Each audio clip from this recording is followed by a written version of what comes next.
Seseorang ditemukan kaku seperti pocong di kamarnya sendiri. Mulutnya terus mengunyah janur hitam yang tak pernah habis, meski giginya sudah hancur. Ini bukan cerita karangan. Ini adalah kisah nyata tentang santet janur ireng. Ilmu hitam yang tidak hanya membunuh targetnya, tapi juga memakan balik pemiliknya. Santet janur ireng ilmu hitam yang memakan balik penggunanya. Aku, Aris, masih ingat betul kejadian itu. Sampai sekarang pun, setiap kali angin malam bertiup membawa bau tanah basah dan daun kelapa, ingatanku selalu kembali ke masa itu. Awal tahun 1990-an, di sebuah desa kecil di Jawa Timur yang hidupnya berjalan pelan, seolah waktu enggan bergerak terlalu cepat. Desa kami dikelilingi kebun kelapa yang menjulang tinggi dan sawah yang menghampar sejauh mata memandang. Pagi hari selalu dibuka dengan suara ayam jantan, sementara malamnya ditutup oleh bunyi jangkrik dan desir angin yang menggesek daun-daun kelapa. Hidup kami sederhana, hampir semua orang saling kenal, bahkan sampai tahu kebiasaan buruk tetangganya. Gosip menyebar lebih cepat daripada berita di radio, dan cerita-cerita gaib masih dipercaya sebagai bagian dari kehidupan sehari-hari. Kalau ada orang sakit mendadak atau hewan ternak mati tanpa sebab jelas, orang-orang langsung berbisik soal kiriman, santet, atau gangguan makhluk tak kasat mata. Tidak ada yang benar-benar menertawakan hal itu, karena sebagian besar dari kami pernah melihat atau merasakan sendiri kejadian aneh yang sulit dijelaskan dengan logika. Di desa itu ada seorang pemuda bernama Bagas. Kami seumuran, besar bersama. Sejak SMA, sering nongkrong di gardu ronda sambil minum kopi hitam dan merokok sampai larut malam. Bagas bukan tipe orang yang banyak bicara. Dia lebih sering diam, mendengarkan, matanya tajam, seolah menyimpan banyak hal di kepalanya. Tapi kalau dia sudah bicara, selalu ada nada keras dan amarah yang terasa meskipun kata-katanya terdengar biasa saja. Perubahan Bagas mulai terasa sejak kabar tentang Sekar menyebar. Sekar adalah kembang desa kami, gadis yang hampir semua pemuda diam-diam menaruh hati padanya, termasuk Bagas. Dari cara Bagas memandang Sekar setiap kali mereka berpapasan, aku tahu perasaannya bukan sekadar kagum biasa. Tapi Bagas tidak pernah berani mengungkapkan apapun. Dia memilih memendam semuanya sendirian. Masalahnya, Sekar justru jatuh cinta pada pria asing.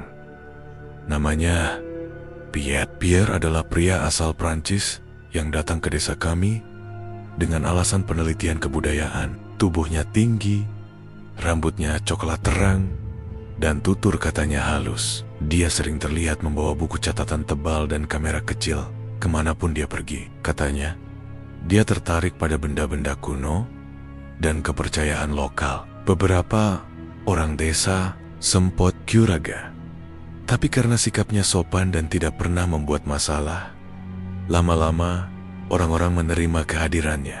Tak ada yang benar-benar mengerti bagaimana Sekar bisa jatuh cinta pada Pierre. Mungkin karena Pierre berbeda, atau mungkin karena Sekar melihat dunia yang lebih luas lewat dirinya. Yang jelas, ketika kabar rencana pernikahan mereka tersebar, desa kami langsung gempar. Ada yang senang, ada yang iri, dan ada pula yang diam-diam tidak setuju. Semua orang terlihat bahagia dan penasaran, kecuali Bagas. Sejak saat itu, Bagas berubah. Dia jadi sering melontarkan omongan tentang penjajah, tentang orang asing yang katanya datang hanya untuk mengambil apa yang bukan hak mereka. Kata-katanya tajam dan penuh kebencian. Dia menyebut Pierre sebagai simbol perampasan, seolah-olah pria itu datang bukan untuk menikah, tapi untuk menancapkan kekuasaan di desa kami. Aku dan teman-teman seperti Dimas dan Eko awalnya cuma menganggap itu luapan rasa cemburu. Kami pikir seiring waktu Bagas akan menerima kenyataan. Tapi ternyata kebencian di dalam dirinya justru tumbuh semakin dalam. Sampai suatu sore, Aku melihat sesuatu yang membuat bulu kuduku berdiri. Hari itu matahari hampir tenggelam. Langit berwarna jingga kusam dan angin berembus pelan dari arah kebun. Aku melewati kebun belakang rumah Bagas. Tanpa sengaja, niatnya cuma mau pulang lebih cepat. Dari kejauhan, aku melihat sosok Bagas berdiri di bawah pohon kelapa tua. Tangannya memegang sebilah parang kecil. Aku berhenti melangkah saat melihat apa yang dia lakukan. Bagas sedang memotong janur dari pucuk pohon kelapa itu. Tapi bukan janur biasa. Warnanya hitam pekat, gelap seperti arang basah. Daunnya tampak layu, meskipun masih segar. Dan dari tempatku berdiri, aku bisa mencium bau aneh. Bau yang menusuk hidung, seperti daun busuk bercampur tanah lembab dan sesuatu yang amis. Jantungku berdegup lebih cepat. Seketika aku teringat cerita lama dari Pak Dharma, bapakku. Dulu, saat aku masih kecil, Pak Dharma pernah bercerita tentang janur ireng. Janur hitam yang digunakan sebagai media santet kuno. Ilmu itu, katanya, sangat mematikan, bahkan terlalu berbahaya, sampai akhirnya ditinggalkan banyak orang. Santet itu tidak hanya membunuh targetnya, tapi juga bisa berbalik menyerang orang yang menggunakannya. Tanpa berpikir panjang, aku mendekati Bagas dan memanggil namanya. Dia menoleh pelan, matanya tampak merah dan wajahnya tegang. Aku bertanya, setengah berbisik, untuk apa dia memotong janur seperti itu? Bagas tidak langsung menjawab. Dia menatapku lama, terlalu lama, seolah sedang menimbang sesuatu di dalam pikirannya. Tatapannya dingin, membuat tengkukku merinding. Lalu dia berkata pelan, suaranya rendah tapi penuh ancaman. Riz, kamu gak lihat apa-apa. Anggap aja kamu gak pernah lewat sini. Kalau kamu sayang nyawa, jangan ikut campur. Aku terdiam. Parang di tangannya masih meneteskan getah hitam dari janur itu. Tanpa berkata apapun lagi, aku mundur perlahan dan pergi meninggalkan kebun itu. Sejak hari itu, perasaanku tidak pernah tenang. Ada ketakutan yang terus menggelayut di dada. Perasaan bahwa sesuatu yang buruk sedang dipersiapkan. Seolah ada bayangan gelap yang bergerak pelan, merayap di desa kami, dan tak seorang pun benar-benar sadar bahwa bencana besar sedang menunggu waktunya untuk muncul. Kegelisahanku makin menjadi sejak kejadian di kebun kelapa itu. Hari-hari berikutnya terasa berat, seperti ada beban tak kasat mata yang menekan dadaku. Setiap kali aku membuka mata di pagi hari, Bagas semakin jarang terlihat nongkrong di gardu. Ronda, kalaupun muncul, wajahnya pucat dan matanya cekung. Seolah dia kurang tidur berhari-hari. Dia lebih sering keluar malam, berjalan sendirian menyusuri jalan desa yang gelap, tanpa menyapa siapapun. Yang membuatku semakin yakin ada sesuatu. Yang salah adalah kedekatan Bagas dengan seorang tetangga di ujung desa. Orang itu dikenal licik, suka memanfaatkan kesulitan orang lain, dan kabarnya pernah lama berguru pada aliran hitam. Banyak orang bilang dia menguasai ilmu yang tidak main-main. Ilmu yang bisa membuat orang sakit tanpa sebab, bahkan meninggal dengan cara yang mengenaskan. Nama orang itu sering disebat-sebat dengan nada takut. Meskipun jarang ada yang berani membicarakannya secara terang-terangan, setiap kali aku melihat Bagas berbincang dengan orang itu, bulu kuduku selalu meremang. Cara mereka berbicara pelan, tertutup, dan sering berhenti saat ada orang lewat, membuatku yakin Bagas sedang mencari jalan pintas. Jalan yang gelap dan berbahaya. Jalan yang tidak mengenal belas kasihan. Ketakutanku bukan hanya soal Bagas. Aku mulai khawatir pada Sekar dan Pierre. Pikiran bahwa sesuatu yang buruk bisa menimpa mereka membuatku sulit tidur. Setiap malam aku teringat bau janur hitam itu, tatapan dingin Bagas, dan ancamannya yang masih terngiang jelas di kepalaku. Pada akhirnya, aku memberanikan diri melakukan sesuatu yang mungkin terdengar bodoh, tapi saat itu rasanya adalah satu-satunya pilihan. Aku mendatangi rumah Pierre. Rumah Pierre berdiri agak terpisah dari rumah warga lain. Bangunannya sederhana, tapi ada aura asing yang langsung terasa sejak aku melangkah ke halamannya. Di teras rumah, terdapat ukiran-ukiran aneh di kayu pintu dan tiang penyangga. Bentuknya tidak seperti ukiran Jawa yang biasa kulihat, melainkan simbol-simbol dengan garis tajam dan sudut kaku. Entah kenapa, mataku terasa panas saat menatap terlalu lama ukiran itu. Begitu masuk ke dalam, indera penciumanku langsung disergap aroma yang tidak biasa. Bau dupa bercampur dengan aroma besi tua, seperti karat, memenuhi ruangan. Di beberapa sudut rumah, aku melihat benda-benda yang tampak kuno. Ada patung kecil berbentuk manusia tanpa wajah, cermin bundar dengan bingkai hitam, dan beberapa botol kaca berisi cairan gelap. Pierre menyambutku dengan senyum tipis. Dia terlihat tenang, tapi matanya waspada. Setelah kami duduk, aku mulai menceritakan semuanya. Tentang perubahan Bagas, tentang janur hitam, dan tentang ketakutanku bahwa sesuatu yang buruk akan terjadi. Awalnya Pierre hanya mendengarkan, tapi saat aku menyebut janur hitam, wajahnya langsung berubah. Ekspresinya menjadi serius. Dia menghela napas panjang, lalu menatapku dengan tatapan yang sulit ku terjemahkan, seolah dia sudah menduga semua ini akan terjadi. Pierre akhirnya berkata jujur. Dia bilang dia bukan orang biasa. Dia memang datang ke desa ini untuk meneliti kebudayaan, tapi itu hanya sebagian dari hidupnya. Dia mengaku sebagai kolektor benda-benda mistis dan penganut aliran perlindungan spiritual dari barat, bukan untuk menyerang atau mencelakai orang lain, melainkan untuk bertahan. Pierre menyebut perlindungan itu sebagai demon batin. Menurutnya, itu adalah entitas penjaga yang terikat padanya melalui ritual panjang dan menyakitkan. Demon itu tidak akan menyerang lebih dulu, tapi akan memantulkan serangan gaib yang datang ke arah dirinya atau orang-orang yang berada dalam lingkar perlindungannya. Mendengar penjelasan itu, tenggorokanku terasa kering. Sebagian diriku ingin percaya, sebagian lagi merasa takut. Tapi dari cara Pierre berbicara, aku tahu dia tidak berbohong. Ada keyakinan kuat di suaranya, seolah dia sudah lama hidup berdampingan dengan hal-hal yang tidak kasat mata.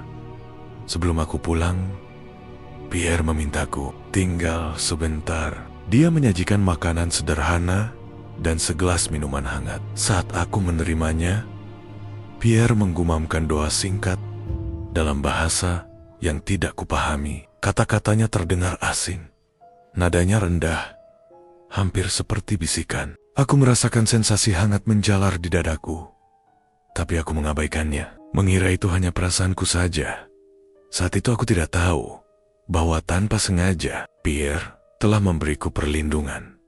Sementara aku berada di rumah Pierre, di Tempot Late, Bagas mulai menjalankan ritualnya. Dengan bantuan tetangga licik itu, Bagas menyiapkan janur ireng di sebuah ruangan tertutup. Malam itu sunyi, hanya diterangi cahaya lampu minyak yang berkedip-kedip. Bau dupa hitam dan darah ayam memenuhi udara. Dalam ritual itu, Bagas memanggil entitas bernama Kuntilaki.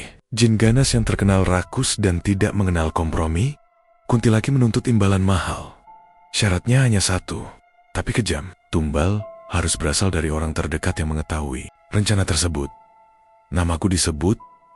Bagas terkejut saat mendengar permintaan itu. Dia ragu sejenak, tangannya gemetar, tapi kebencian dan rasa iri yang sudah terlanjur menguasai pikirannya membuat dia menutup mata pada nuraninya sendiri. Dia menganggap aku target paling mudah, teman lama yang tidak akan bisa melawan. Apa yang tidak Bagas ketahui adalah perlindungan yang tanpa sengaja kudapatkan dari Pierre membuat santet itu kehilangan arah. Ketika janur ireng dilepaskan, kekuatannya menghantam tembok tak kasat mata di sekelilingku. Ilmu hitam itu terpental, berputar di kegelapan, mencari celah. Dan karena tidak menemukan targetnya, ilmu hitam itu mulai bergerak mencari jalan pulang. Malam itu, desa kami yang biasanya tenang, mendadak pecah oleh jeritan panjang dari arah rumah Bagas. Jeritan itu bukan jeritan biasa. Nadanya tinggi, parau, dan putus-putus, seperti suara orang yang tenggorokannya dicekik dari dalam. Aku yang sedang duduk di teras rumah langsung berdiri. Jantungku berdegup kencang. Firasat buruk yang sejak lama mengendap di dadaku akhirnya terasa nyata.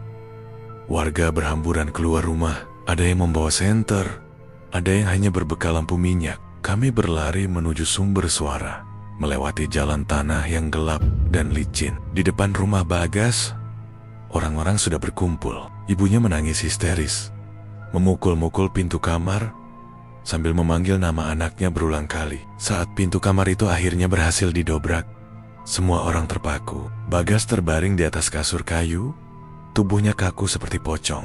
Kulitnya pucat kebiruan, dingin saat disentuh, seolah darahnya sudah berhenti mengalir. Jari-jarinya mengeluarkan darah segar dari sela-sela kuku, menetes perlahan ke sepra yang sudah kusam. Bau anyir darah bercampur dengan bau busuk yang sangat aku kenal.